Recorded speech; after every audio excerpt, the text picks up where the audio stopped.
अंधेरी बारिश भरी रात में आर्यन टैक्सी से उतरता है और चुपचाप माया निवास की ओर कदम बढ़ाता है। ये रही हवेली। रामू काका, इतनी रात को यहाँ नहीं आना चाहिए था छोटे साहब। आर्यन काका के साथ अंदर चला जाता है। वो आसपास ही है। तभी किसी के फुसफुसाने की आवाज आती है। काका यहाँ कुछ बहुत गलत हो रहा है। आर्यन जैसे ही सीढ़ियों के बीच पहुंचा, ऊपर रखा भारी पीतल का गुलदस्ता अचानक उसकी ओर झपट पड़ा। हाँ, बाहर बचा, कोई हमें मारना चाहता है। आर्यन ने कांपते हाथों से जेब से लाइटर निकाला और उसे जलाया, और उसी रोशनी में जो नजारा उसके सामने आया, इन पर ये क्या लिखा है? मेरा खून, मेरा बदला। और उसी वक्त जोर जोर से एक औरत के रोने की आवाज आने लगी। लेकिन तभी एक जोर की आवाज के साथ दरवाजा खुल गया। बाहर रामू काका थे। छोटे साहब, जल्दी निकलो यहाँ से। हवेली के गलियारों में आर्यन और काका के भागते कदमों की तेज आवाजें गूंज उठी, और उन्हीं के पीछे पीछे माया पिशाचनी की खौफनाक हंसी पूरे हवेली में फैलती जा रही थी। इधर आइए साहब, इस दीवार के पीछे एक गुप्त रास्ता है, जल्दी कीजिए, वो आ रही है। माचिस की रोशनी में आर्यन देखता है कि उस सुरंग की दीवारों पर हजारों इंसानी खोपड़ियां चुनवाई गई हैं। वहां से किसी तरह निकलने के बाद हवेली के पीछे बने उस छोटे से मंदिर में पहुंच जाते हैं। थोड़ी देर की खामोशी के बाद रामू काका ने माया की कहानी बयान करना शुरू किया। ये उन दिनों की बात है जब रुद्रपुर की इस हवेली में रौनक हुआ करती थी। आर्यन के दादाजी ठाकुर गजेंद्र सिंह अपनी पत्नी और परिवार के साथ यहाँ शान से रहते थे। पर एक शाम इस हवेली की देहरी पर मौत ने एक खूबसूरत चेहरा पहनकर कदम रखा। वो माया थी। उसकी आंखों में एक ऐसी कशिश थी कि दादाजी पहली ही नजर में उसके वश में हो गए। कुछ ही हफ्तों में हवेली का नजारा बदलने लगा। गांव में धीरे धीरे फुसफुसाहटें फैलने लगी। लोगों को माया पर शक होने लगा। लेकिन गजेंद्र सिंह माया के प्रेम जाल में इतने गहरे फंस चुके थे कि उन्हें कुछ भी साफ दिखाई नहीं दे रहा था। गांव वालों के बीच डर और चर्चा बढ़ने लगी।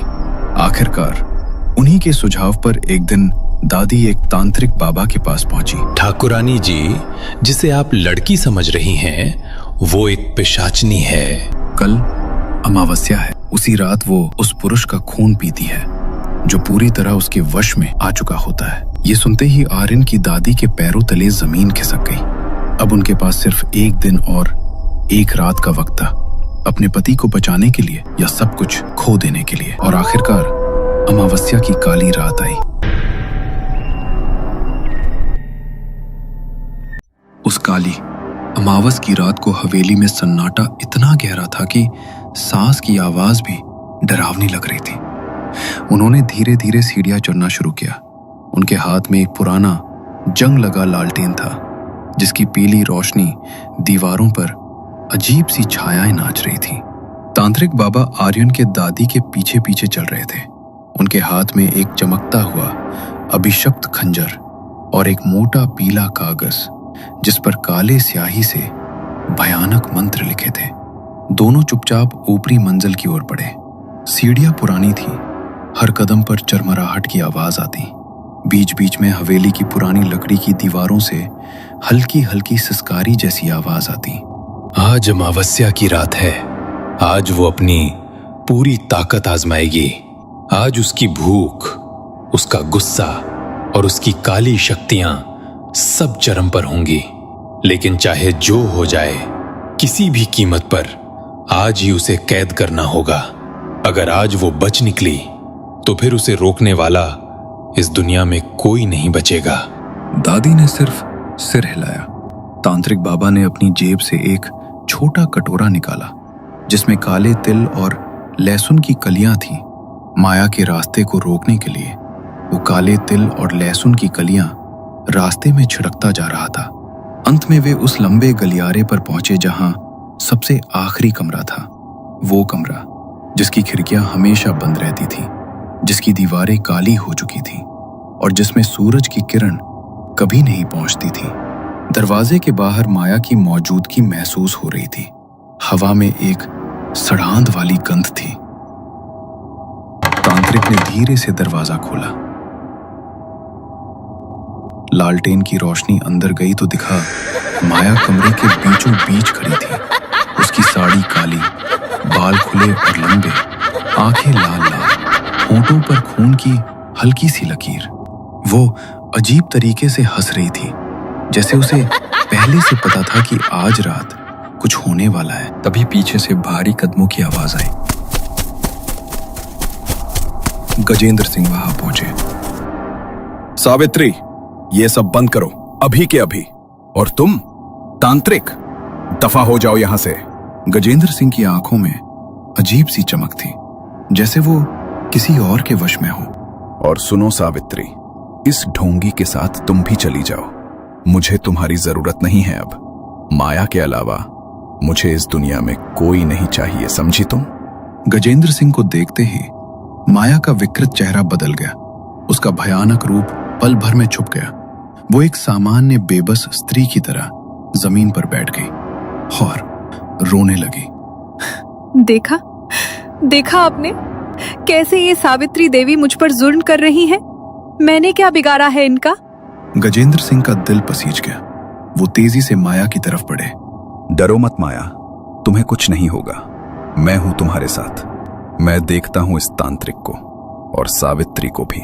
तभी तांत्रिक आगे बढ़ा। उसने आंखें मूंद लीं और जोर से मंत्रोच्चार शुरू किया। कमरे में हवा अचानक तेज हो गई। पर्दे जोर जोर से उड़ने लगे। दिए कांपने लगे। माया चीखने चिल्लाने लगी। उसका असली रूप सामने आने लगा। लाल जलती आंखें, नोकीले दांत और चेहरे पर एक क्रूर हंसी। नहीं, इसे रोको। तांत्रिक ने अभिशप्त खंजर को हवा में लहराया और मंत्र पढ़ते हुए मंत्र लिखा कागज दरवाजे की चौखट की ओर बढ़ाने लगा। लेकिन उससे पहले ही माया गजेंद्र सिंह पर झपटी। गजेंद्र जी, पीछे हटिए। लेकिन बहुत देर हो चुकी थी। माया ने गजेंद्र सिंह को जकड़ लिया। अपने नोकीले दांत उनके गले में गड़ा दिए और उनका खून चूसने लगी। देखा सावित्री, तू और तेरा ये नया दोस्त ये तांत्रिक मेरा कुछ नहीं बिगाड़ सकता। लेकिन उसी पल तांत्रिक का मंत्रोच्चार पूरा हुआ।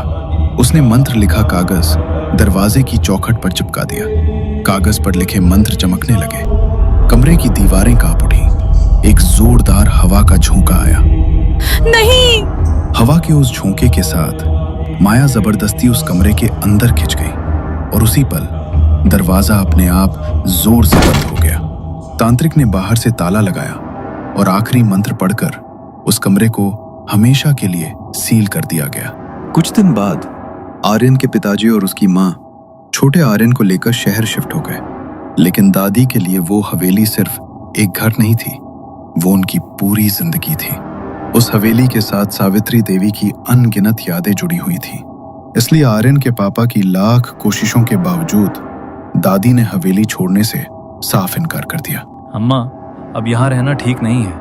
हम सब शहर जा रहे हैं, आप भी हमारे साथ चलिए। नहीं बेटा, इस हवेली में तुम्हारे बाबा की यादें बसी हैं।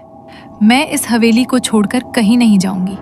आखिरकार पूरा परिवार शहर चला गया और उस सुनसान हवेली में रह गए सिर्फ आर्यन की दादी और उनका सबसे वफादार नौकर रामू काका।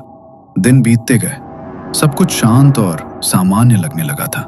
लेकिन एक रात जब हवेली गहरी नींद में डूबी हुई थी, तभी अंधेरे में कुछ परछाइयां दबे पांव सरकती हुई अंदर घुस आईं। चोर हवेली में दाखिल हो चुके थे और कीमती सामान की तलाश में इधर उधर भटकने लगे। लगता है ये हवेली बरसों से बंद पड़ी है। आज तो माल ही माल होगा। वो देख, उस कमरे का दरवाजा, उस पर अजीब अजीब निशान बने हैं। अरे डर मत, ये सब पुराने जमाने की डराने वाली बातें हैं। चल खोल इसे। जैसे ही उस कमरे का दरवाजा खुला, हवेली के अंदर की हवा अचानक भारी हो गई। वो वही कमरा था जिसमें सालों से माया पिशाचनी कैद थी। बरसों से भूखी, बरसों से प्यासी माया की आंखों में चमक लौट आई। आखिरकार मुझे मेरा खून मिल गया।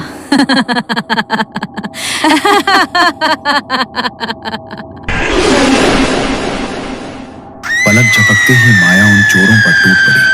चीखें गूंज उठी और देखते ही देखते माया ने उनका एक एक कतरा खून चूस लिया। बरसों बाद उसकी प्यास बुझी थी, लेकिन उसका गुस्सा अभी खत्म नहीं हुआ था। माया सीधे सावित्री देवी के कमरे तक पहुंची। जैसे ही सावित्री देवी की नजर उस भयानक रूप पर पड़ी, उनकी सांस अटक गई, सीने में तेज दर्द उठा और उनके दिल ने धड़कना बंद कर दिया। और उसी पल में सावित्री देवी इस दुनिया को छोड़कर हमेशा हमेशा के लिए चली गई। चोरों की लालच ने उस पिशाचनी को आजाद कर दिया था जो बरसों से भूखी थी। माया ने उन चोरों का खून पी लिया और फिर दादी को तड़पा तड़पा कर मार डाला। अब बारी थी रामू काका की। मुझे छोड़ दो माया, मुझे मत मारो, मैं तुम्हारे सामने हाथ जोड़ता हूँ। तुझे नहीं मारूंगी, तू मेरे लिए शिकारी कुत्ता बनेगा। तू बाहर से लोगों को इस हवेली में लेकर आएगा और मैं अपनी भूख मिटाऊंगी।